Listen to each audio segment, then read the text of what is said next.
நம்ம A2T Nanda bro கூட collaboration பண்ணதுக்கப்புறமா நிறைய பேர் வந்துட்டு ப்ரோ VLSI டொமைனில் எப்படி வேலை வாங்கினீங்க, அதுக்கு எப்படி படிக்கிறது, VLSI அதுக்கப்புறம் எம்பெடட் சிஸ்டம் பற்றி சொல்லுங்கன்னு சொல்லி நிறைய பேர் கேட்டிருந்தீங்க. ஸோ நம்ம வீடியோ பார்க்குற நிறைய பேர் ஸ்கூல் காலேஜ் படிச்சுட்டு இருப்பீங்க, வேலை தேடிட்டு இருப்பீங்க. ஸோ அவங்களுக்கு இந்த வீடியோ ரொம்ப யூஸ்ஃபுல்லாக இருக்கும். ஸோ யூஸ்ஃபுல்லானாலும் தெரிஞ்சுக்கோங்க VLSI டொமைன் பற்றி. இப்போ டைம் பார்த்தீங்கன்னா காலையில் 10 மணிக்கிட்ட ஆகுது. சொந்த ஊருக்கு வந்தேன், அதனால் வீடியோ ஷூட் பண்ணணும் அப்படின்னா ஏதாச்சும் அமைதியான இடத்துக்கு வந்துடுவேன். இது வந்து எங்கள் ஊரில் இருக்கிற ஒரு முருகன் கோயில் மலை. இது பழங்காலத்து அரசர்கள் கட்டின ஒரு இடம். இது பார்த்தீங்களா, இங்கே உட்காந்து அரசர்கள் உட்காந்து இந்த இயற்கை வளங்களையும் அவங்க கோயிலெலாம் இருக்குது, அதெல்லாம் வந்து கண்காணிப்பாங்க, அரசனை விடுவாங்கன்னு சொல்லிட்டு சின்ன வயசில் சொல்லுவாங்க. ஸோ அப்படிப்பட்ட இடத்துக்கு தான் வந்திருக்கிறேன். அங்கே தூரத்தில் தெரியுது பார்த்தீங்களா, அதெல்லாம் மேற்கு தொடர்ச்சி மலைகள், கீழே தென்னந்தோப்பு, அப்படியே வயல்வெளி தொடரும். ஸோ மனசுக்கு ஏதாச்சும் கஷ்டமாக இருக்குது, ரிலாக்ஸாக இருக்கணும்னு நினச்சேன்னா இந்த இடத்துக்கு வருவேன், நல்லாயிருக்கும். ஸோ இங்கே வச்சு அன்றைக்கி வீடியோ ஷூட் பண்ண போகிறேன். பேக்ரவுண்ட் லைட்டாக அப்படி இப்படி இருந்தாலும் கொஞ்சம் அட்ஜஸ்ட் பண்ணிக்கோங்க. இப்போ VLSI பற்றி நம்ம ஆளுங்க நிறைய பேருக்கு தெரியாது. ஆக்சுவலி VLSIனா என்னென்னா very large scale integrated system. இதைத்தான் VLSIன்னு சுருக்கமாக சொல்கிறோம். அதாவது எந்த ஒரு டிவைஸ் ஓப்பன் பண்ணி பார்த்தாலும் உள்ளுக்குள்ள கருக்குள்ள ஒரு சிப் இருக்கும் பார்த்தீங்களா, அந்த சிப்பு தான் ஒரு மூளை மாதிரி, எல்லா வேலையும் அந்த சிப்பு தான் பண்ணிக்கிட்டு இருக்கும். ஸோ ஃபங்க்ஷனாலிட்டி எல்லாமே உள்ளுக்குள்ளே தான் இருக்கும். ஸோ அந்த சிப்பை டிசைன் பண்ணி ஒரு பிசிக்கல் காம்பனண்ட்டை கொண்டு வராங்க பார்த்தீங்களா, இது ஃபுல் ப்ராசஸ் பேர் தான் VLSI டொமைன். ஆக்சுவலி என்னோட ப்ரொஃபஷனல் என்னன்னு கேட்டிங்கன்னா VLSI டொமைனில் IC டிசைன் வெரிஃபிகேஷன் இன்ஜினியராக ஒர்க் பண்ணிகிட்டு இருக்கேன்.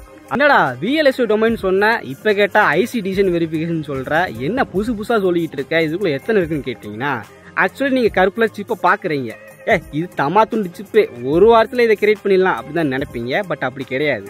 ஸோ எங்களுக்கு வந்து ஒரு ரெக்ரூட்மெண்ட் வரும் VLSI இன்ஜினியர்ஸுக்கு, இந்த மாதிரி எங்களுக்கு ஒரு சிப்பு தேவை, அந்த சிப்பு வந்து இந்த மாதிரி ஃபங்க்ஷன்லாம் பண்ணணும் அப்படின்னு சொல்லிட்டு அதுக்கு நாங்கள் ஸ்பெக்கு கிரியேட் பண்ணுவோம். இந்த சிப்பை எப்படிலாம் டிசைன் பண்ணலாம், என்னென்ன ஃபங்க்ஷன் வேணும் அப்படின்னு சொல்லிட்டு ஒரு ஸ்பெக்கு கிரியேட் பண்ணுவோம். அதுக்கு ஒரு டீம் இருப்பாங்க. அப்புறம் ஸ்பெக்கை பார்த்து டிசைன் கோட் எழுதுவோம். ஸோ அவங்க தான் மெயினான இன்ஜினியர்ஸ். டிசைன் இன்ஜினியர் என்ன பண்ணுவார்னா, நீங்கள் நினைக்கிற மாதிரி சிப்பை வட்டமாக டிசைன் பண்ணணும், முக்கோணமாக டிசைன் பண்ணணும் அப்படிலாம் பண்ண மாட்டார். அவர் வந்து அந்த சிப்போட ஃபங்க்ஷனாலிட்டியை டிசைன் பண்ணுவார். அதாவது இந்த சிப்பு இந்த மாதிரி இன்புட் கொடுத்தா இப்படிலாம் அவுட்புட் வரணும், இந்த வேலைகளை பார்க்கணும்னு சொல்லிட்டு ஃபங்க்ஷனாலிட்டி உள்ள இருக்குல்ல, அந்த ஃபங்க்ஷனாலிட்டிக்கு ஃபஸ்ட் கோடிங் எழுதுவார்.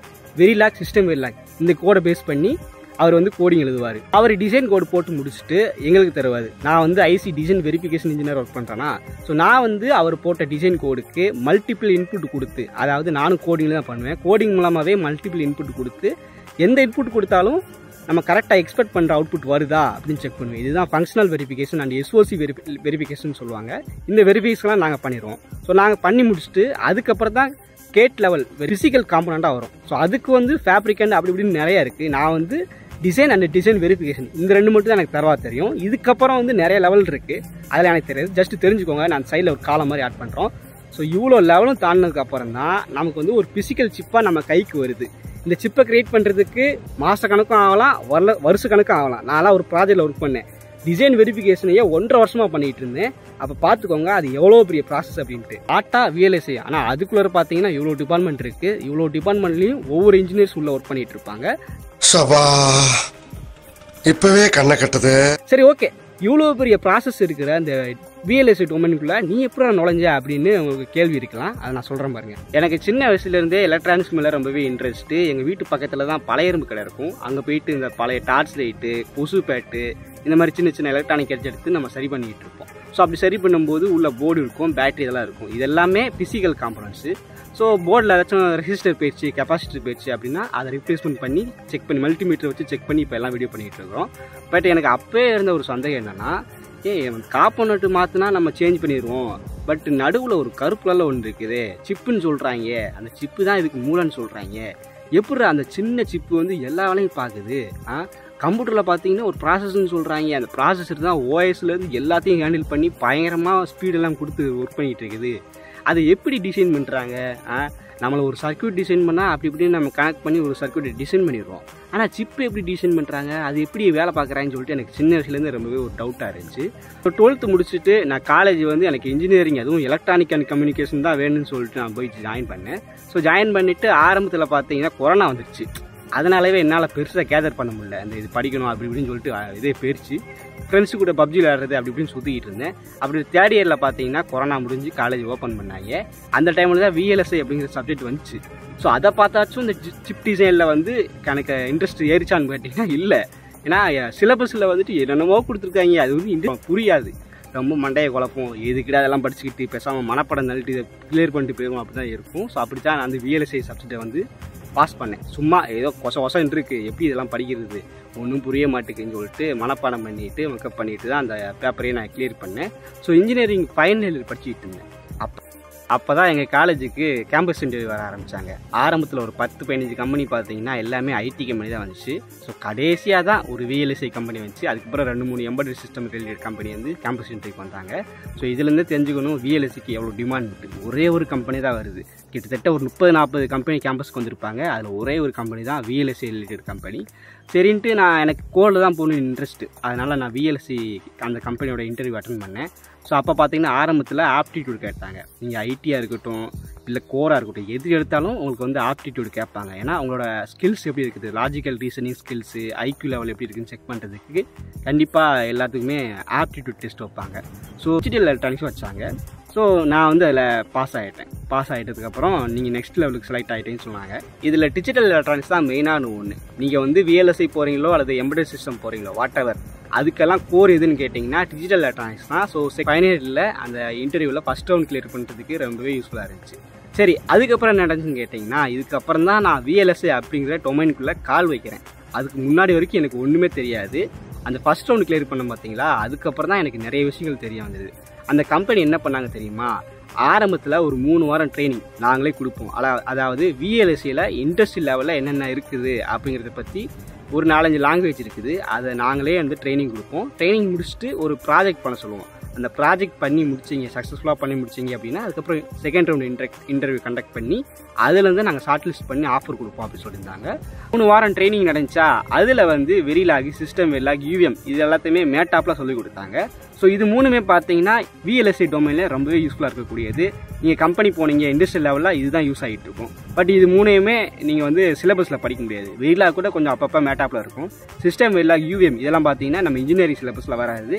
ஸோ அதனால தான் நம்ம தனியாக நம்ம டைம் ஒதுக்கி படிக்கணும். ஸோ 3 அவங்க மேட்டாப்பில் சொல்லிக் கொடுத்தாங்க.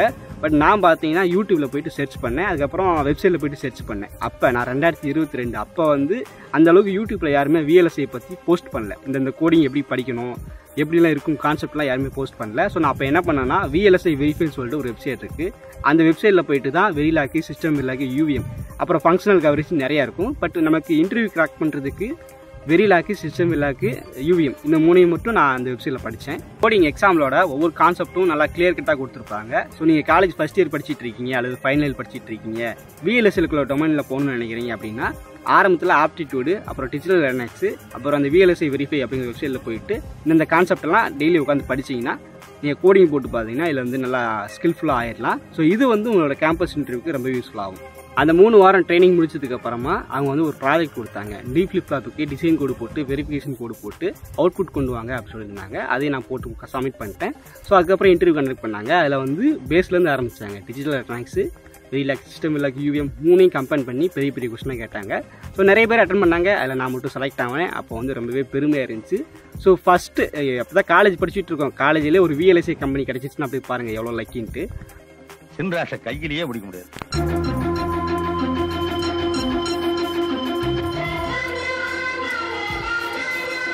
எந்த ஒரு கம்பெனியாக இருந்தாலும் வேலை வாங்குறது பெரிய கஷ்டம் தான். ஆனால் அதை விட பெரிய கஷ்டம் அந்த வேலையை ஹோல்டு பண்ணிக்கணும், கடைசி வரைக்கும் சர்வே பண்ணணும். அதுதான் மிகப்பெரிய கஷ்டம். ஸோ VLSI டொமைனில் வேலை கிடைக்கிறதே பெரிய விஷயம். அதில் ஆஃபர் வாங்கிட்டு உள்ளே போனேன். ஃபஸ்ட்டு 6 மாதம் பார்த்தீங்கன்னா ட்ரைனிங் கொடுத்தாங்க. ஹை லெவல் ட்ரைனிங் சொல்லிட்டு நிறையா அட்வான்ஸ் லெவல் டாப்பிக்கு. அதுக்கப்புறம் சைடில் வந்து ப்ராஜெக்டில் ஒர்க் பண்ண வச்சுட்டே ட்ரைனிங்லாம் கொடுத்தாங்க. அந்த 6 மாதம் நோட் பண்ணுவாங்க. இவன் எப்படி புது புது விஷயங்களை நல்லா கற்றுக்கிறானா, நல்லா வேலை பார்க்குறானா, எப்படி இருக்குது இவரோட ஸ்கில்ஸ்லாம் டெஸ்ட் பண்ணுவாங்க. ஸோ 6 மாதம் நீங்கள் நல்லா வேலை பார்த்தீங்க அப்படின்னா உங்களுக்கு வந்து சர்டிஃபிகேட் கொடுத்து பெர்மனன்ட் எம்ப்ளாயி ஆக்கிடுவாங்க. இல்லை 6 மாதம் நீ ஒழுங்காகவே இது பண்ணலன்னா எக்ஸ்ட்ரா ஒரு 1 மந்த் 2 மந்த் தருவாங்க. அதுலேயும் ஒழுங்காக பர்ஃபார்மன்ஸ் பண்ணலன்னா அவ்வளோதான், வேலை விட்டு தூக்கிடுவாங்க. என்னோடய ஃபஸ்ட்டு கம்பெனியில் 6 மாதம் நல்லா ஒர்க் பண்ணி ஃபுல் டைம் எம்ப்ளாய்க்கான சர்டிஃபிகேட் வாங்கி 1.5 வருஷத்துக்கு மேலே நல்லா தான் ஒர்க் பண்ணிகிட்டு இருந்தேன். ஆனால் அதுக்கப்புறம் அது தொடர்ச்சான்னு கேட்டிங்கன்னா அதுதான் இல்லை. அசையாத மரம் ஒன்று உய்ந்தது கீழே. உனக்கு என்ன பிரச்சனை? ஏன் அழுகிற? உனக்கு மண்டையில பிரச்சனை. 1.5 வருஷத்துக்கு மேலே நல்லா ஒர்க் பண்ணிட்டு இருக்கும்போது திடீர்னு ரெசெஷன் வந்துச்சு. அதான் இப்போ கொஞ்ச நாளுக்கு முன்னால் எல்லா கம்பெனியும் வேலையை விட்டு தூக்குனாங்களே, அதே போல் சுச்சுவேஷன் எங்கள் கம்பெனிலேயும் வந்துச்சு. சில பேரை லைவ் அவுட் பண்ணாங்க. ஸோ ஆனால் என்னையெல்லாம் பண்ணல, எனக்கு நல்லா தான் வேலை இருந்துச்சு. நான் தண்டத்துக்கு வேலையை ரிசைன் பண்ணி வந்து ஒரு பெரிய குழியில் வந்து விழுந்துட்டேன். அதை வேற ஞாபகப்படுத்திட்டீங்க, நெஞ்சமெல்லாம் பொண்ணு அறக்கு தம்பி. நீங்கள் பாட்டுக்கு ஒழுங்காக அங்கே ஒர்க் பண்ணிட்டு இருந்தாலும் கூட இருக்கவங்க சும்மா இருக்க மாட்டாங்க. ஏப்பா இனிமாப்பா அந்த கம்பெனியில் ஒர்க் பண்ணிட்டு இருக்க, உனக்கு எவ்வளோ ஸ்கில் இருக்குது, எவ்வளோ வேலையெல்லாம் பார்த்துருக்க, அந்த கம்பெனி விட்டு வெளியே வாப்பா, வேலை பெரிய பெரிய கம்பெனிலாம் இருக்குது, அங்கே நல்ல ஆஃபர் கிடைக்கும், நல்ல சம்பளம் கிடைக்கும், அங்கே போயிட்டு கஷ்டப்பட்டு இருக்கேப்பா அப்படி சொல்கிறதும். அப்புறம் காலேஜில் படிச்சுருப்பான், எவனே தெரியாது, அவன் ஃபோன் பண்ணி இன்னும் அந்த கம்பெனியில் இருக்க அப்படி இப்படி சொல்கிறது எல்லாம் மைண்ட் வாஷ் பண்ணுவாங்க. ஏன் பெரிய பெரிய ஆட்களெல்லாம் அந்த மாதிரி சொல்கிறத பார்த்துட்டு சரி இப்போதைக்கு ரெசெஷன் போயிட்டு இருக்கு, அடுத்த மாதம் ஓப்பனிங்ஸ் நிறையா வரும், அதனால் இப்போ வேலையை ரிசைன் பண்ணிவிட்டு அடுத்த மாதம் அட்டன் பண்ணி நல்ல வேலைக்கு போயிடலான்னு சொல்லி ஆசைப்பட்டு என்னோடய கரண்ட் கம்பெனி வேலையை ரிசைன் பண்ணேன். அதுக்கப்புறம் அவ்வளோதான், வாழ்க்கையை இருந்து போச்சு. ஏன்னா நாட்கள் போக போக ரெசெஷன் கொஞ்ச நாளில் முடிஞ்சிடும், வேலைகள் நிறைய வர ஆரம்பிச்சுன்னு சொல்லிட்டு என்னை மண்டே கிழவனுங்களுக்கே தெரியல எப்போ ரெசெஷன் முடியும்னு சொல்லிட்டு 1 மாதம் இருந்தது கிட்டத்தட்ட 12 மாதத்துக்கு மேலே ஆகிப்போச்சு. 1 வருஷத்துக்கு மேலே ஆகியும் ஓப்பனிங்ஸ் அந்த அளவுக்கு வரல. கடைசியில் பார்த்தீங்கன்னா வேலையிலாம் போச்சு.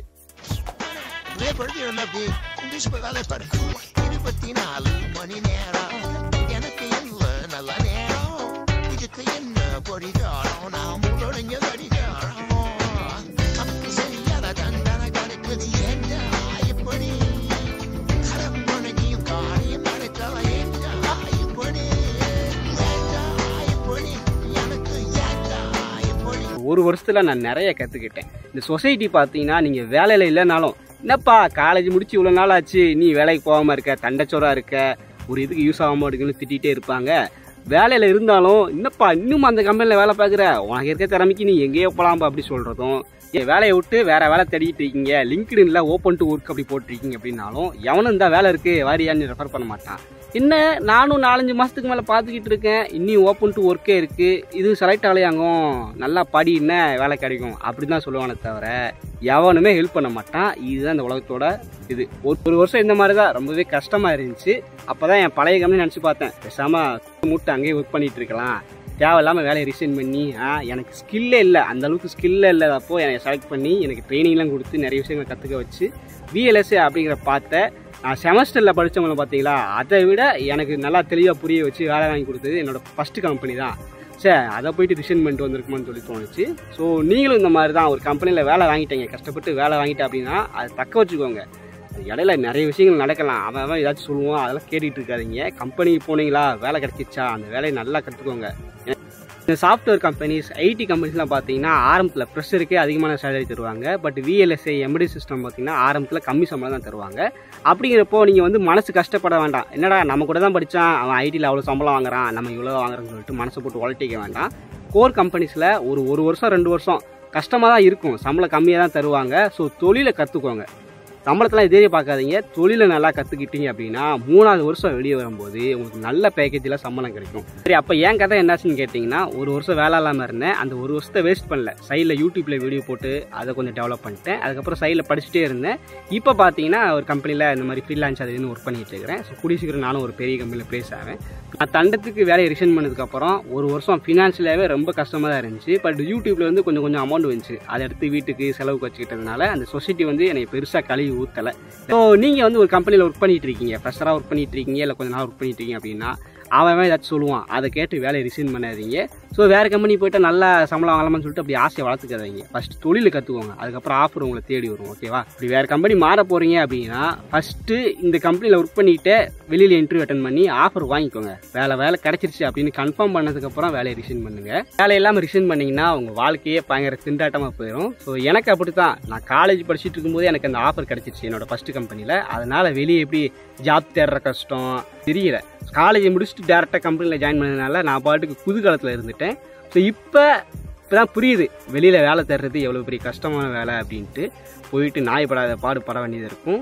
அதெல்லாம் நீங்கள் காலேஜ் படிச்சுட்டு இருக்கீங்க, நம்ம சேனலில் வந்து நிறைய ஸ்கூல் ஸ்டூடெண்ட்ஸு காலேஜ் ஸ்டூடெண்ட்ஸ் பார்த்துட்டு இருக்கீங்க. உங்களுக்கு வந்து VLSA டொமைனை பற்றி இந்த வீடியோவில் புரிய வச்சுருப்பேன்னு நினைக்கிறேன். நீங்கள் காலேஜ் படிச்சுட்டு இருக்கும்போது ஃபஸ்ட் இயர்லேருந்து கூட ஸ்டார்ட் பண்ணால் கூட ஓகே தான். ஒரு நாளைக்கு ஒரு டாபிக் VLSA வெரிஃபை அப்படிங்கிற வெப்சைட்டில் போயிட்டு படித்தா கூட ஓகே தான். உங்களோட இங்கிலீஷ் கம்யூனிகேஷனை நல்லா டெவலப் பண்ணிக்கோங்க. ஆப்டிடியூட் அப்பப்போ பாருங்கள். ரொம்ப ஸ்ட்ராங்காக இருக்க வேண்டியது digital electronics, Verilog, system Verilog, UVM இது 3 இருந்தாலே போதும் VLSI டொமைனுக்குள்ளே ஈஸியாக நுழைஞ்சிடலாம். பட் இப்போ பார்த்தீங்கன்னா கொஞ்சம் டிமாண்ட் அதிகமாகிடுச்சு. ஏன்னா நிறைய பேர் வர்றாங்க. நம்ம தமிழ்நாட்டிலேருந்து கம்மி பேர் போனாலும் வடக்கு நண்பர்கள் நிறைய பேர் பார்த்தீங்கன்னா இந்த VLSI டொமைனை பற்றி புரிஞ்சு வச்சுக்கிட்டு இதுக்கு இன்டர்வியூ அட்டன் பண்ணுறதுக்கு நிறைய பேர் வராங்க. ஸோ அதனால் கொஞ்சம் எக்ஸ்பெக்டேஷன் அதிகமாக இருக்கும். அதனால் நீங்கள் காலேஜில் இதெல்லாம் படிச்சுட்டு சைடில் வந்து ப்ராஜெக்ட் பண்ணி பாருங்கள். இந்த D flip flop, FIFO, memory இந்த மாதிரி சின்ன சின்ன ப்ராஜெக்ட் இருக்கும். அதுக்கு நீங்களே டிசைன் கோடு போட்டு வெரிஃபிகேஷன் கோடு எழுதி இந்த மாதிரி பண்ணிக்கிட்டு அதை உங்கள் ரெஸ்யூமில் ஆட் பண்ணீங்க அப்படின்னா உங்களுக்கு வந்து வேல்யூ இன்க்ரீஸ் ஆகும். ஷார்ட் லிஸ்ட் ஆகும்போது இன்டர்வியூவில் போய் உங்களுக்கு இதெல்லாம் பண்ணியிருக்கியா, ஓகேப்பா ஆஃபர் தருவாங்க. ஸோ அதனால் நல்லா படிங்க. கம்யூனிகேஷன் ரொம்ப முக்கியம். இல்லை ப்ரோ எனக்கு ஃபஸ்ட் இயர் படிக்கிறேன், கம்யூனிகேஷன் ஒரு மாதிரி இருக்குது, இல்லை எனக்கு வந்து தெளிவாக புரிய மாட்டேங்குது இந்த வெரிலாக் சிஸ்டம் வெரிலாக் அப்படின்னா யூடியூப்பில் ஒரு மேடம் இருக்காங்க VLSI ஃபார் யூன்னு சொல்லிட்டு. அவங்க வந்து வெரிலாக்கு, சிஸ்டம் வெரிலாக் இது எல்லாத்தையுமே தமிழில் சொல்லி கொடுத்துருக்காங்க. வேறு லெவலில் புரியும். ஸோ உங்களுக்கு வந்து கம்யூனிகேஷன் ஒரு மாதிரி இருக்குது, இல்லை நான் தமிழில் பார்க்கணுன்னு ஆசைப்பட்றேன் அப்படின்னா அந்த VLSI வெரிஃபை அப்படிங்கிற யூடியூப் சேனலில் போயிட்டு நீங்கள் படிங்க. ஒரு நாளைக்கு ஒரு வீடியோன்னு படித்தா கூட நீங்கள் ஃபைனல் இயர் வரும்போது உங்களுக்கு நல்ல தரவாக புரிஞ்சு ஒரு நல்ல கம்பெனியில் போகிறதுக்கு வாய்ப்பு இருக்குது. இல்லை வெரிலாக் சிஸ்டம் வெரிலாக்க அந்த madam channel VLSI for you அதில் போயிட்டு கற்றுக்கோங்க. டிஜிட்டல் எலக்ட்ரானிக்ஸ் நீங்கள் கரெக்டாக கற்றுக்கணும், ஃபண்டமெண்டலாக எல்லாமே ஸ்ட்ராங்காக இருக்கணும் அப்படின்னு நினச்சிங்கன்னா அதுக்கு ஒருத்தர் வச்சுருக்காரு. ஒரு ஐயா வந்து நடத்திட்டு இருப்பார். அவர் வந்து காலேஜ் ப்ரொஃபஸர். அவர் வந்து யூடியூப்பில் இந்த மாதிரி போட்டுக்கிட்டு இருப்பார். அவரோட லிங்க்கும் நான் கீழே ஆட் பண்ணுறேன். ப்ளஸ் யூவிஎம்க்கு வந்து இது வரைக்கும் தமிழில் யாரும் போட்டது கிடையாது. யூவிஎம் வந்து ஒரு மெத்தடாலஜி தான், அது ஈஸியாக தான் இருக்கும். ஸோ கொஞ்சம் அண்டர்ஸ்டாண்ட் பண்ணி படித்தோம்னா அது நமக்கு ஸ்ட்ராங் ஆயிரும். அது தமிழில் யாரும் போடலை. பட்டு எக்ஸ்ப்ளோர் எலக்ட்ரானிக் ப்ளஸ்ன்னு சொல்லிட்டு ஒருத்தர் இருக்கார். அவர் வந்து கம்பெனியில் ஒரு ப்ரொஃபஷனலாக ஒர்க் பண்ணிகிட்டு இருக்காரு. அவர் பார்த்தீங்கன்னா இந்த மாதிரி mini project D flip floppy, FIFO இது எல்லாத்தையுமே யூவிஎம் பேஸ் பண்ணி ப்ராஜெக்ட்லாம் வீடியோ போட்டுட்ருப்பார். ப்ளஸ் யூவிஎம் தெளிவாக சொல்லி கொடுத்துட்ருப்பாரு. ஸோ அவரோட லிங்க்கும் நான் கீழே ஆட் பண்ணுறேன். யூவிஎம் இங்கே தமிழில் கற்றுக்க முடியாது, இங்கிலீஷில் தான் கற்றுக்க முடியும். ஸோ அவர் சேனல் எனக்கு கீழே ஆட் பண்ணுறேன், யூஸ் பண்ணிக்கோங்க. அப்புறம் வேலை தேடுறதை பற்றி நிறைய பேர் கேட்டுக்கிட்டு இருக்கீங்க. ஸோ லிங்க்டின்ல கொஞ்சம் ஆக்டிவாக இருங்க. லிங்க்டின்னை விட நீங்கள் வந்து சென்னையில் இருக்கீங்க அல்லது பெங்களூரில் இருக்கீங்க அப்படின்னா கூகுளில் போட்டாலே வரும். நீங்கள் பாடி ஐயில் போயிட்டு லிஸ்ட் அவுட் VLSI கம்பெனிஸ் சென்னைன்னு போட்டிங்கன்னா கம்பெனிஸாக லிஸ்ட்டாக வரும், அதோட வெப்சைட் வரும். ஸோ ஒவ்வொரு கம்பெனி வெப்சைட்களும் போயிட்டு கெரியர் பேஜில் போயிட்டு வேலை போட்டிருப்பாங்க, அதில் அப்ளை பண்ணுங்கள். இல்லைனா HR நம்பர் கீழே போட்டிருப்பாங்க, HR மெயில் ஐடி போட்டிருப்பாங்க அந்த கெரியர் வெப்சைட்டில். ஸோ அதில் போயிட்டு HRக்கு நீங்கள் மாதிரி நான் காலேஜ் முடிச்சிருக்கிறேன், இதெல்லாம் நான் பண்ணியிருக்கிறேன், இந்த ஸ்கில்ஸ்லாம் இருக்குது அப்படின்னு சொல்லிட்டு ரெஸ்யூம் நீங்கள் அனுப்புனீங்கன்னா அவங்க வந்து உடனே ரெஸ்பான்ஸ் பண்ணுவாங்க. ஏன்னா நான் அந்த வேலையை ரெஸ்யூம் பண்ணிட்டு ஒரு வருஷத்தில் லிங்க்டின்ல நிறைய போஸ்ட் வரும், இங்கே ஓப்பனிங்ஸ் இருக்குது அங்கே ஓப்பனிங்ஸ்ன்ட்டு நம்ம அப்ளை பண்ணால் ஒரு ரெஸ்பான்ஸும் வராது. நானும் அந்த ப்ரொஃபைலில் போயிட்டு மெசேஜ் பண்ண போவேன். அதுக்கு பார்த்தீங்கன்னா நீங்கள் லிங்க்டின் ப்ரீமியம் போட்டால் தான் இவருக்கு வந்து மெசேஜ் பண்ண முடியும் அப்படிலாம் காட்டும். ஸோ அதனால வெறுத்து போச்சு. லிங்க்டின்ல ஓப்பனிங்ஸ் வருது, அதெல்லாம் ட்ரை பண்ண வேணாமான்னு கேட்டால் அதுவும் ட்ரை பண்ணுங்கள். ப்ளஸ் மோர் இம்பார்ட்டன்ஸ் வந்துட்டு அந்த கம்பெனியோட வெப்சைட்டில் போயிட்டு கெரியர் பேஜில் போயிட்டு நீங்கள் அந்த மாதிரி பண்ணுறது யூஸ்ஃபுல்லாக இருக்கும். நான் அப்படி தான் வேலை வாங்கினேன். ஓகேவா, அவ்வளோதான் இந்த வீடியோ கண்டிப்பாக யூஸ்ஃபுல்லாக இருக்கும்னு நினைக்கிறேன். ஸோ ஏதாச்சும் டவுட் இருந்துச்சுன்னா கமெண்ட்டில் கேளுங்க, நான் கண்டிப்பாக ரிப்ளை பண்ணுறேன். தேங்க்ஸ் ஃபார் வாட்சிங். மீண்டும் ஒரு நல்ல வீடியோ மட்டும் சந்திக்கலாம். Bye bye.